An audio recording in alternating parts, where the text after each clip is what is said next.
네, 유평 시간입니다. 유명한 사람의 글이나 평론을 소개하는데요. 오늘 유명한 사람은 조선일보의 이성진 기자인데 주간조선에 분석 칼럼을 실었는데요. 아주 의미가 있는 분석 칼럼입니다. 제목이요. 성남시 의회도 놀랐다. 회의록에 적힌 정진상 파워입니다. 일단 그대로 읽어드립니다. 이재명 더불어민주당 대표의 최측근인 정진상 당대표 정무조솔실장이 구속되면서 민주당이 급속도로 어수선해지고 있다. 정 실장은 이 후보의 20년 직이라는 점에서 그의 구속이 당에 미치는 파장은 김용 전 민주연구원장 부원장 때와는 또 다르다는 평가다. 두 사람은 검찰의 표현처럼 오랜 정치적 공동체다. 단순히 오래 일했고 정 실장이 항상 지근거리에서 이 대표를 도왔다는 것만으로는 두 사람의 관계를 다 설명할 수 없다. 이재명 변호사 사무실 색일과 정진상. 이 대표의 정 실장은 2000년대 초반 시민운동을 하다 처음 연을 맺은 것으로 알려졌다. 이후 이 대표가 성남에서 변호사 사무실 개업했을 당시 정 실장은 사무장으로 일했다. 이 대표의 변호사 사무실 이름은 색일이었는데 색일은 정 실장이 과거 한국대학총연합회 노래패 한반도에서 활발히 활동할 때 발표한 앨범 한반도 3집에 수록한 노래 이름과 똑같았다. 우연의 일치일 수도 있지만 당시 성남시 시민사회에서는 변호사 사무실 이름을 이 노래 제목에서 따왔거나 사무실 이름을 차용하여 노래를 지을 정도로 둘의 친분이 두터웠던 것 아니냐는 관측이 정설처럼 여겨졌다. 당시 두 사람을 잘 알고 지내던 성남시 한 관계자는 처음엔 사무실로 들어오는 사건이 없어서 직원들 월급을 못 줬는데 정진상 실장이랑은 계속 일하더라 라고 말했다. 다만 민주당 측에선 보도자료를 통해 정 실장이 사무장으로 일한 적 없다고 주장하고 있다. 이 대표가 정치권에 뛰어든 후 두 사람은 그야말로 때려야 뗄 수 없는 관계가 됐다. 특히 2010년, 2014년 성남시장 선거, 2017, 2022년 대선, 2018년 경기도지사 선거, 2022년 재보궐선거 등 이 대표가 굵직한 정치 행보를 보일 때마다 정 실장은 지근거리에서 정책실장, 비서관 등 공직 자리 취임과 퇴임, 재임용을 반복했다. 검찰은 이런 오랜 관계를 두고 정 실장에 대한 압수수색 영장에 두 사람의 관계를 정치적 공동체라고 표현한 것으로 보인다. 검찰의 표현이 일종의 레토릭이라면 과거 성남시 의회 회의록 등에서 두 사람의 관계를 보다 구체적으로 언급하는 시의원들의 성토를 어렵지 않게 찾을 수 있다. 이들은 시청 6급 직원에 불과했던 정 실장이 이재명 당시 성남시장을 등에 업고 사실상 전행을 하고 있다는 취지의 질의를 시청 관계자들에게 다음과 같이 했다. 6급 정진상 정책실장이 의전팀장 밑으로 조직부에는 들어가 있는데 직위는 정책실장으로 표기하고 있단 말이에요. 성남시에 이런 직책이 어디 있고 어떻게 쓰는 경우가 어디에 있습니까? 이렇게 쓰는 경우가 어디에 있습니까? 별정직 6급 직원이 정책실장이라는 직위를 사용할 수가 있습니까? 우리 성남시 조직에 정책실장이라는 조직이 없어요.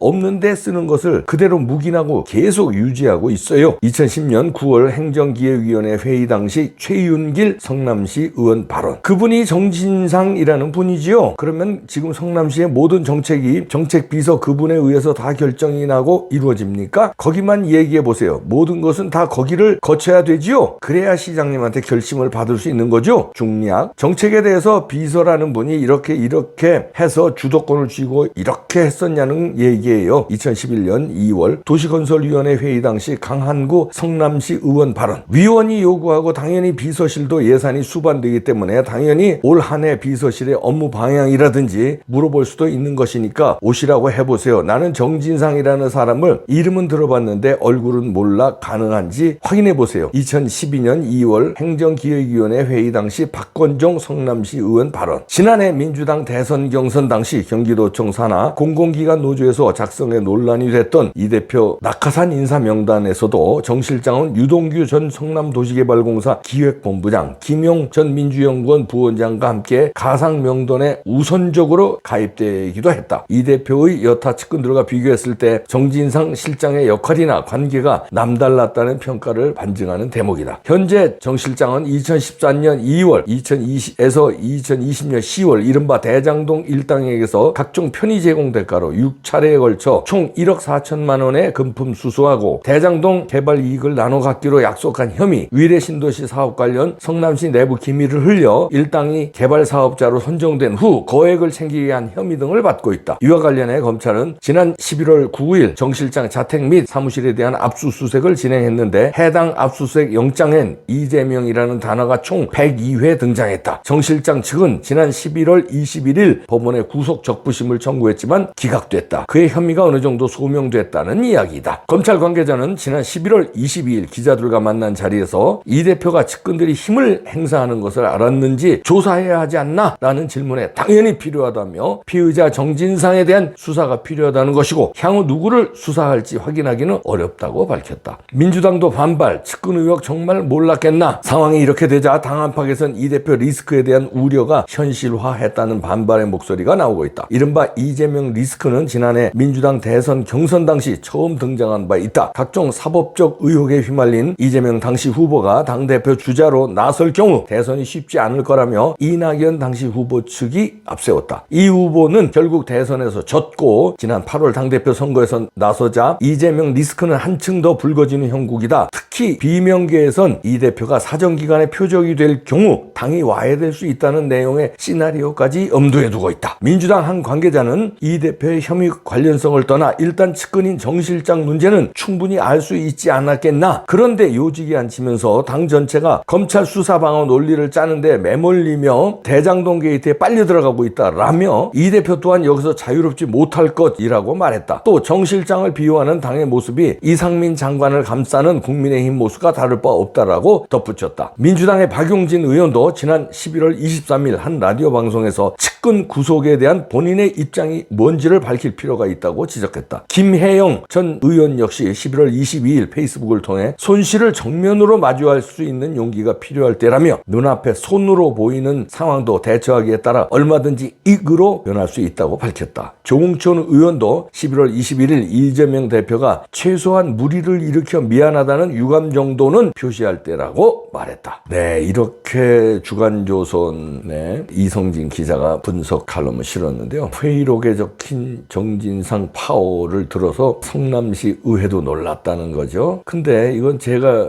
여러 차례 얘기했죠. 정진상과 이재명은 정진상이 서열이 위일 수 있다. 다시 말해서 정진상이 20년 전에 이재명 별 볼 일 없는 변호사 이재명을 스카우트해서 변호사 사무실을 만들고 변호사 사무실에서 어떤 자금과 조직을 지원받고 성남시장으로 만드는데 캐스팅하고 그 다음에 경기도지사 만들고 대통령을 만들어서 한반도를 접수하려고 그랬던 거 아니냐. 정진상은 직간접적으로 북한과 연계되어 있는 경기동부연합과 연계되어 있는 준간첩에 속하는 인물 아니냐. 그 사람이 이재명을 캐스팅해서 이재명도 준간첩 수준으로 다시 말해서 종북주의자로 만들면서 자금과 조직을 지원해서 여기까지 몰고 온 것 아니냐. 그런 얘기를 제가 뽕평에서 여러 번 했는데요. 이게 주간조선에서도 어느 정도 드러나네요. 색일이라고 여기서 나오는데 정진상이 한국대학청년합회 그 노래패에서 활동할 때 그 앨범에 발표한 노래가 색일이라는 거 아니에요? 그게 이재명 변호사 사무실의 이름도 색일이다. 이게 우연의 일치라고요? 색일. 이게 예를 들어서 청로, 봄, 가을 뭐 이러면 우연의 일치라고 할 수 있어요. 색일이라는 건 뭡니까? 새로운 체제, 새로운 방향으로 간다는 거예요. 그 색일이란 뭘까요? 자유민주주의 체제가 아니라 고려연방제, 공산주의로 가는 색일. 지금의 체제가 아닌 이승만 대통령이 건국한 자유민주주의, 박정희 대통령이 발전시킨 자유민주주의 시장경제 체제가 아닌 지금의 길, 헌 길이고 새로운 길을 가자. 그 새 길은 뭡니까? 북한과 합쳐서 고려연방제, 그 다음에 사회민주주의로 가자는 겁니다. 자유시장경제가 아니라 사민, 나아가서는 공산주의로 북한과 합치자는 거예요. 그게 새로운 길이에요. 그걸 노래로도 했고 그 다음에 이거를 변호사 사무실 간판으로 내걸면서 그때부터 새 길을 가기 위해서는 1, 2년 내에 뚝딱 되는 게 아니니까 원대한 꿈을 가지고 이재명을 시장 만들고 지사 만들고 나아가서 나중에 대통령 만든다는 원대한 꿈, 그리고 경기동부연합의 지원, 또 각종 시민단체, 좌파, 주사파 시민단체들과 합작을 해서 이재명을 여기까지 끌고 온 거예요.